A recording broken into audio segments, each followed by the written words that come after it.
The next week that was yet to come, the hand towel that was hung out for quick dry, plants waiting to be watered, books to be returned, undergarments and glasses never meant to be touched by anyone else. Ugh, this show. Oh, Journal with Witch continues to be like, it's like weekly punishment. It's like you come here and you know you're going to cry, you know it's going to kick your butt.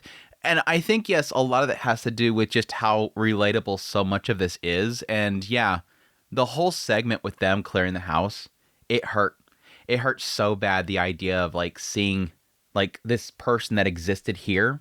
Like, even if, you know, you're not even related to the individual, maybe you're helping a friend clear out a house or something like that. It's like idea of like, this was an existence.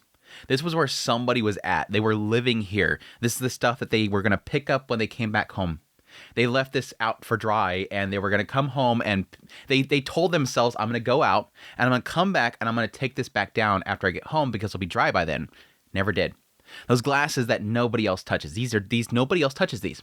Somebody else is going to touch them. The undergarments, the books that need to be returned, like this existence that just is, it's gone. And again, yes, it's even more emotional when it's somebody that you know, because you see their life, things that are familiar that they, you know, carried around every now and then. Maybe you weren't living with them, but you've seen them wear that one jacket that one time. You're like, yep, that was theirs.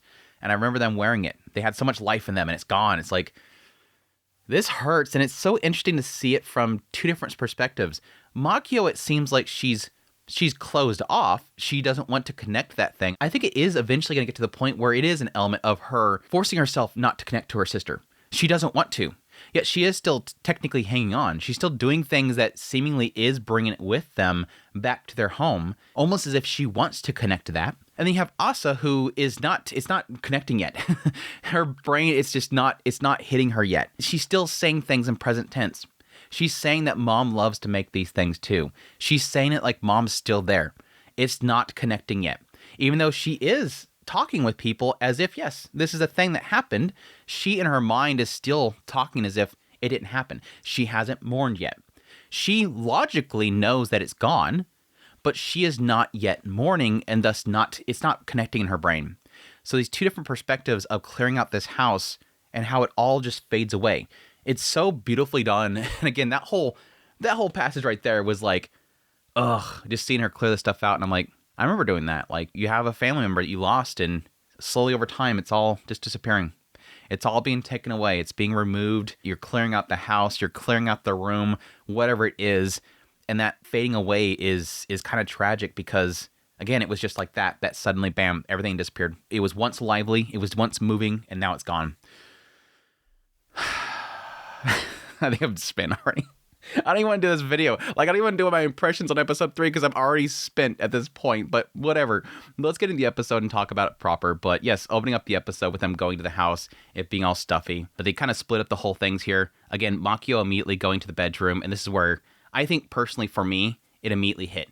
Like, it wasn't hitting me when they first arrived there. It was the point in which they opened the bedroom, because I think a bedroom is sort of like a very personal space. Like, when you go into somebody's bedroom, you're being, hopefully, people, you're being welcomed into there. And it's such a personal space. Most people don't expect people to come into their bedroom. And thus, it is a very personal area.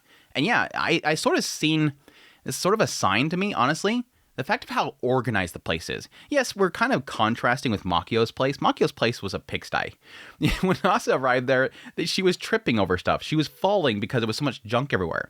So yeah, compared to Makio, it's crazy. But even still, like, this house, this apartment, I don't know if they've specified it was a house or apartment. I'm assuming it's an apartment because they had to clear it out. This place is just really uniform. Like, there's nothing really left out like they were meaning to clean it up afterwards. She kept the place tidy. Everything was very well kept. Now, granted, one of the other family members could have come by there at some point and cleaned up some things. That could have been, but still, it's like, again, that place is so pristine. And yet there was little things here and there. And I love how she, again, goes through each one of them and notes how, you know, this was once in existence. This was a place where nobody else was expected to go to. These are things that nobody else should have touched. And yeah, I like the note that sits there, due next week. It is an element that they expected that this was going to be something they have to do next week. This is a process. Everybody has the processes that they go through in a daily life. I'm going to do this tomorrow. I set this up for this day. I scheduled this for this day because you just expect that's going to be a thing. Oh, it hurts so freaking much too. Now, here's the interesting thing, because yes, as she's clearing through things, she says that everything is vanishing into thin air. She's acknowledging that this existence, her sister's existence, is leaving. Now, granted, she again later on says that, this doesn't bother me as much as it should. This is my sister's life that I'm now essentially erasing. I'm throwing them in the bags. They're going out in the trash. Yes, Asa's going to keep some things, but we can't keep all this stuff. It's going to go to the trash. It's going to go to recycle or whatever. But eventually, she sees a couple things here. The first thing that was interesting is that she finds a school outfit. So her sister's school uniform that apparently she kept, which she finds odd. She also finds a plaid shirt, which again was also very odd for her because, again, it portrays her sister as being very mature. She didn't like the odd things and everything. She mocked Makio for wearing a plaid shirt. That's weird. Probably very boyish or whatever. But here she is. She has one. She has one of these shirts that she once called me weird for wearing. Why would she have this? This doesn't make any sense. Why would she have the school uniform? She's always about leaving things behind and moving forward. Why would she have this? Yeah, Asa's like, yeah, I remember that being in there. I'd even tried it on. Wait, you don't keep yours? That's weird. This, again, is something that is very odd to Makio because she seemingly assumes that she knows everything about her sister. And I think this is a very important point that we'll have to hold on to for later on. The idea that Makio believes that she knows her sister, understands her sister, hates her sister. Like, I have this image of what my sister is, and now it's slowly being kind of broken down through what she sees through Asa. Asa's going to tell her stories. She's seeing things in her sister's room. These are things that are now breaking down the mold in which she put her sister into. And I think it is going to eventually come down to something where she's going to realize, I thought this, and I may have held on to that belief, but that wasn't the truth in the end. Which is going to be very difficult because everything that we've seen so far of this sister doesn't look good. There's going to be some real interesting breakdown when that eventually does happen. But yeah, eventually she gives Asa one of the coats, says that it, could be fitted for her. She'll grow into it. It looks good on her. And then she hears her sister say something. Look who's holding on now, huh? And she turns and says, and then she disappears. For a brief moment, she hears her sister's voice. And her sister's mocking her for holding on to things.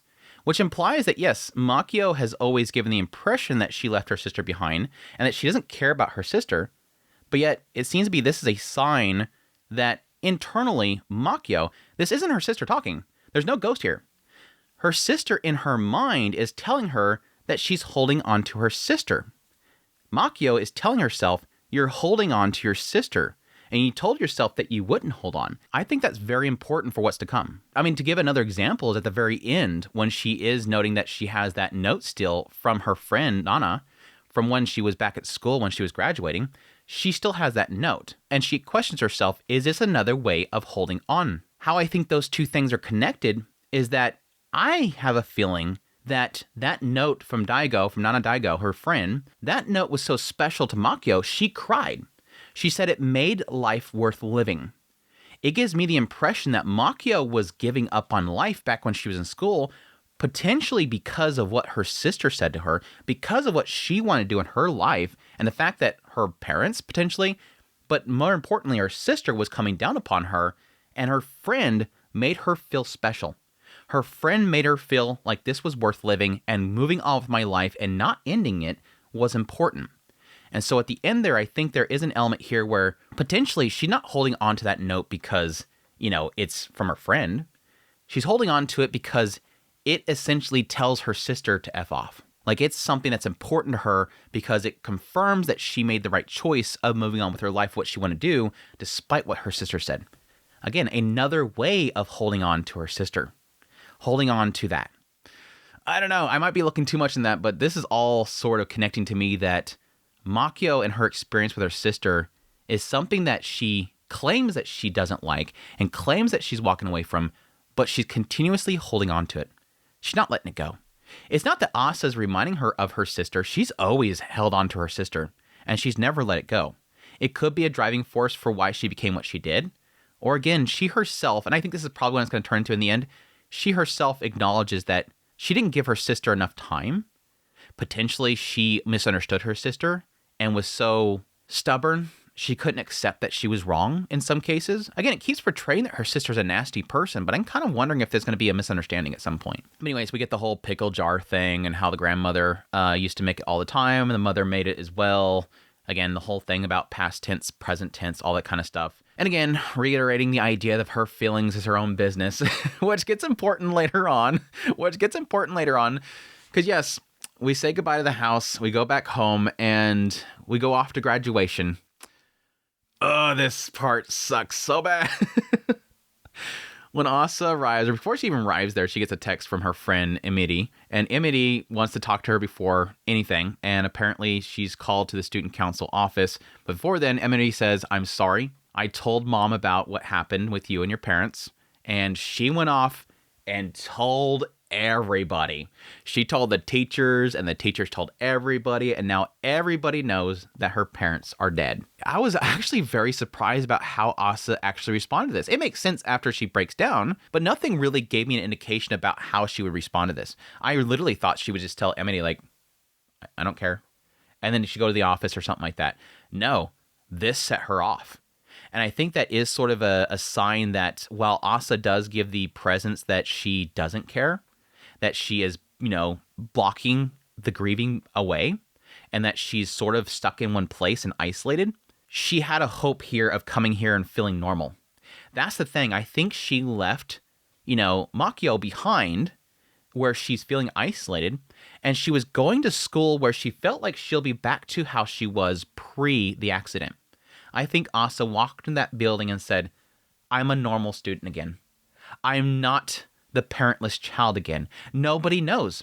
When I'm at home, Makio knows. And despite the fact that Makio isn't badgering me with it, it's still, she knows. I came into school expecting nobody knew and I'd be a normal kid. Shattered. Just like that. And not just the teachers and Emily knows, everybody knows. And they made a spectacle out of it, unfortunately. It's the sad state of how a lot of these groups and societies work and communities work, really, as communities. A lot of communities, certain communities do this. This isn't just a Japan thing. I know there's a lot of places that are mostly just like small communities in the West. This will happen as well. Everybody knows everything about you. And they have to let everybody know. And it sucks because I hate the teacher for what they did, but at the same time, I understand why they did what they did. There's an element here where what I'm assuming happened is that Emily, she's like, she knows about what happened to Asa, and she's really, upset about it. And her mom probably picked up on it. And she probably asked Emily, what's wrong? And she's like, yeah, Asa? Yeah, Asa, how's she doing, that sweetheart? She should come by again. And she's probably said she lost her parents. It wasn't like malicious. And I'm assuming the mother probably the same. Now, granted, Emily says that I'm going to get my mom to apologize, so her mom might be stubborn about this. But her mom was like, yes, as a concerned adult, was like, well, what if Asa is alone? Does she have anybody that she's with? She probably had some concern there, and so she contacted the teachers. Hey, if you see Asa, she might be in danger. She might be alone. Is she with some parents or something? There's probably a good side of this whole thing, but the problem is that it's snowballed. It's, again, like she said, it's phone tag. Everybody told this person, it just snowballed into something horrible. Until, yes, very quickly, I think beyond Emily's mom, very quickly it became, was it your business? It's none y'all's business. All these people, none of you. It's none of your business. None of your business. But the teacher made it their business, and it turned to this big old thing where they're going around and telling everybody not to say the wrong things, and thus it just makes it worse. And again, it's most worse because for Asa, like I said earlier, coming to this school, she expected normalcy. That shattered. It's not normal anymore. I just wanted to come here as a normal student with parents, take my graduation, and leave. That's all I wanted. I couldn't have that. Now everybody sees me, as she says, everybody sees me as a parentless child. The kid with no mom and dad. Everybody's looking at me weird. Everybody's looking at me with that look. It sucks. It sucks. And it's not like I seen anything there where everybody was sort of giving her nasty looks or laughing or anything like that. It's just, I think there is an element of people looking like they're afraid to step on eggshells. They're afraid of what she's going to say. Is she upset? They're looking at her cautiously. And that's something that she didn't want. And yes, she kind of just storms out of there, tells Emily that she hates her, because again, she broke something that she wanted, and leaves. Ugh. But yeah, eventually goes back to the wrong house. Ugh. Went back to the wrong house. That hurt too. Actually, it showed Makio very briefly lock the door after Asa left. I thought she went home to Makio and the door was locked and she was going to feel like she wasn't wanted there. I was like, okay, no, never mind. It's the old house. I was like, oh, okay, please. that was going to hurt that she thought that was like a rejection, but no, it was the wrong house.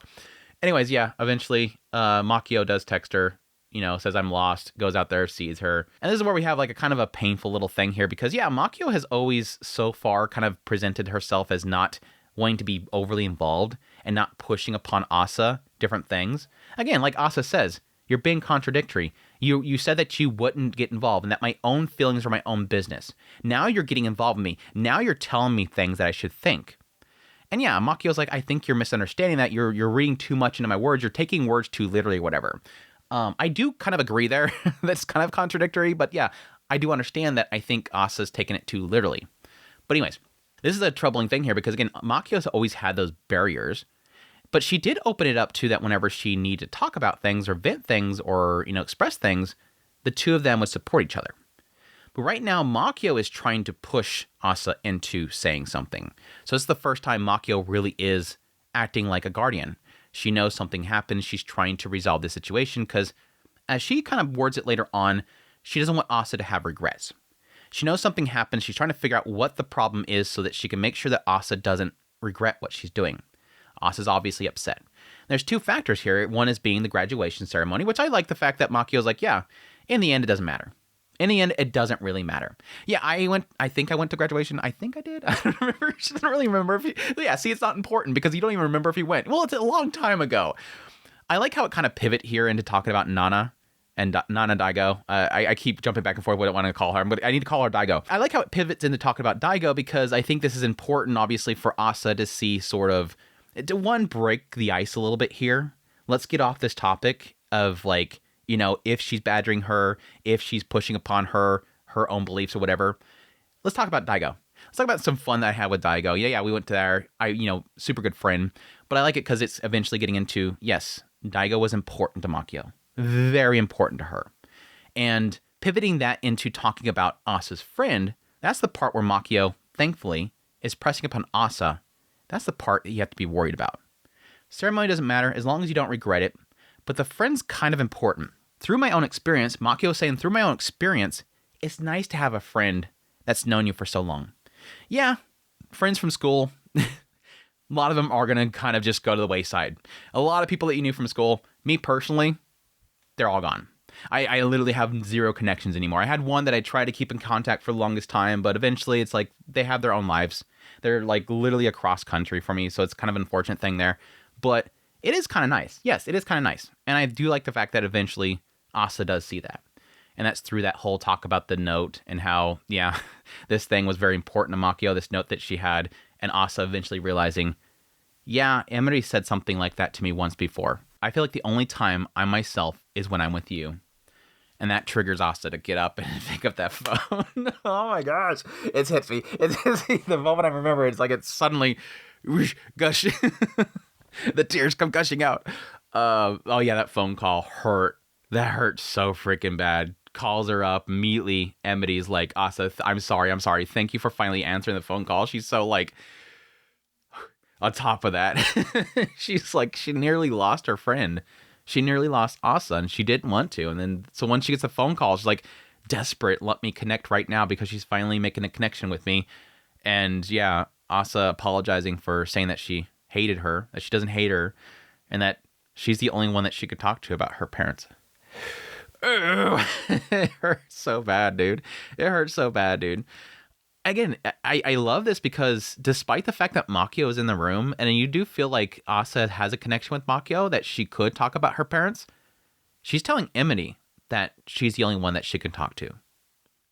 That's the important thing, which kind of makes me believe that Asa might actually connect, could potentially open up more with Emily and divulge what she's truly feeling before Makio. I don't think so, just because it seems like this is how it's sort of structured, the story is structured, is around Asa and Makio's relationship, that it might not, deviate and have it go to her friend.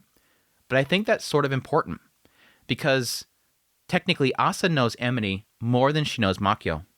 Makio is a stranger. Again, she's in a stranger's house. She's in a stranger's world where a stranger is on the throne. Emily is different. She's much more connected to Asa. We'll see, though. Again, it depends on how close of friends they were, honestly. I mean, Asa was really talking about, making new friends and everything like that, which is honestly very more difficult than I think she's given out. Going to a new school and everything, not having potentially, Emily could go to another school, not having Emily there to sort of, bounce off of and meet new people that way. As a pair, meeting new people is much more easier than alone. But yeah, super, super good stuff. It had me in tears. You're the only one I could talk to. Hit me in the face. But no, this later part with Makio, again, very significant. I talked about it a little bit earlier, but yeah, the fact that she had this, note that she got from Daigo, that during their graduation ceremony or day, she got a letter from Daigo that these 6 years, I wouldn't have been able to breathe without you. And that kind of implies that, to Daigo, Makio is important too. But I don't think it is as significant as what Makio implies by getting that letter. She was crying and she said, it made my life worth living. Again, this seems to imply to me that not just her sister, but her family did not like what Makio was doing, or at least didn't support her well. It makes me think that potentially she was already wanting to be a writer back then or something like that, or something happened. Not just writing, something happened. My current theory that I had in my first impression is the idea that Makio herself, just in general, her life was not good. Her childhood was not good. And part of that was because of her sister. And she wrote a journal, during that time. And it wasn't until later on when she went to go leave the family, or maybe when she left the family, got her own apartment, she decided at some point to take that journal and turn it into a story. Again, when she was telling Asa how to write a journal, write anything. It doesn't have to be true or anything. Nobody can judge you. Just write whatever you want to write. It doesn't even have to be the truth is the key thing there. She probably wrote fiction based on her real life, and then she turned that into a book. So again, it implies to me that life was not good for her at her house. And that's a prime sign right there. And again, that follow-up scene is kind of important as well, is the idea that she still has that note, which implies to me that she's still holding on to what happened back there.